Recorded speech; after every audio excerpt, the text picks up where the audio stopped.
গুলশানে Holey Artisan রেস্তোরাঁয় জিম্মি নারীদের উপরে জঙ্গিদের আক্রোশ ছিল সবচাইতে বেশি। তাদের উপরে আক্রমণের নৃশংসতা দেখে এমন পর্যবেক্ষণ দিয়েছেন ময়না তদন্তকারী চিকিৎসকরা। এমনকি ওই হামলায় খুন হওয়া 17 বিদেশি সহ 20 জিম্মির 18 জনের শরীরেই মিলেছে কোপের চিহ্ন, যার মধ্যে 7 জনের মাথা থেকে বেরিয়েছে 8টি গুলি, আর 2 জনকেই খুন করা হয়েছে মাথায় ভারী বস্তুর আঘাতে। ময়নাতদন্তের এই প্রতিবেদন আনুষ্ঠানিকভাবে হস্তান্তর করা হবে আগামী সপ্তাহে। আর এদিকে মাদক কিংবা উত্তেজক ওষুধ সেবন করে এমন নৃশংসতা চালানো হয়েছে কিনা সেটা জানাতে ফরেনসিক বিভাগকে নির্দেশ দিয়েছেন আদালত। রাশেদ নিজামের একটি রিপোর্ট।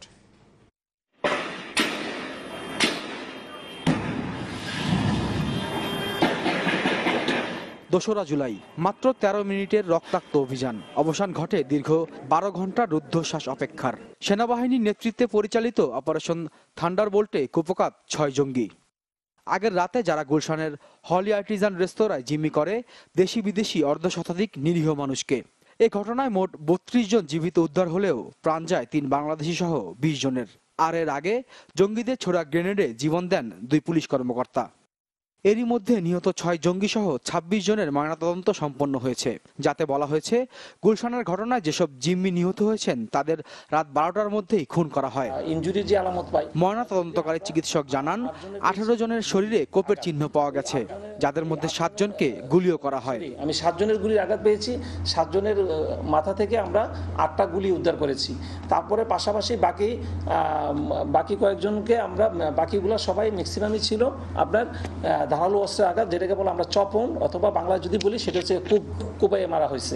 আচ্ছা, আর কিছু কিছু বডি ছিল যেটাতে কোপানোরও দাগ ছিল, পাশাপাশি গুলিও পাওয়া গিয়েছে। হলি আর্টিজানে জিম্মি নারীদের ওপর জঙ্গিদের ক্ষোভ ছিল সবচেয়ে বেশি। তাদের ওপর হামলার ধরন সেটাই প্রমাণ করে। ইন্ডিয়ান যে মেয়েটা তারিশি জৈন, তার বডিতে তার ইঞ্জুরিগুলো দেখা মনে হইলো যে ওরা মেয়েদের উপর খুব বেশি খুব ওদের বেশি আর কি, কারণ প্রত্যেকটা মেয়েকে ওরা খুব মানে ইনজুরি বেশি করছে।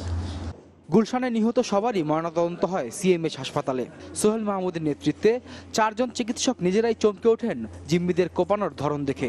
যদিও এরই মধ্যে আদালত নির্দেশ দিয়েছে খুনের আগে জঙ্গিরা কোনো উত্তেজক ওষুধ কিংবা মাদক নিয়েছিল কিনা তা খতিয়ে দেখার। যে 6 জন জঙ্গি মারা গেছে, ওই 6 জন জঙ্গি তাদের এই মৃত্যুর আগে ওদের বডিতে কোনো ড্রাগ অস্তিত্ব আছে কিনা এটা জানার জন্য আমাদেরকে যে ভিসেরা আছে, ভিসেরা সংরক্ষণ করার জন্য নির্দেশ দেওয়া হয়েছে আর কি। ঢাকা মেডিকেল থেকে জানা গেছে 6 জঙ্গি সহ মোট 26 জনের ডিএনএ নমুনা পরীক্ষাগারে পাঠানো হয়েছে। রাশেদ নিজাম, চ্যানেল 24, ঢাকা।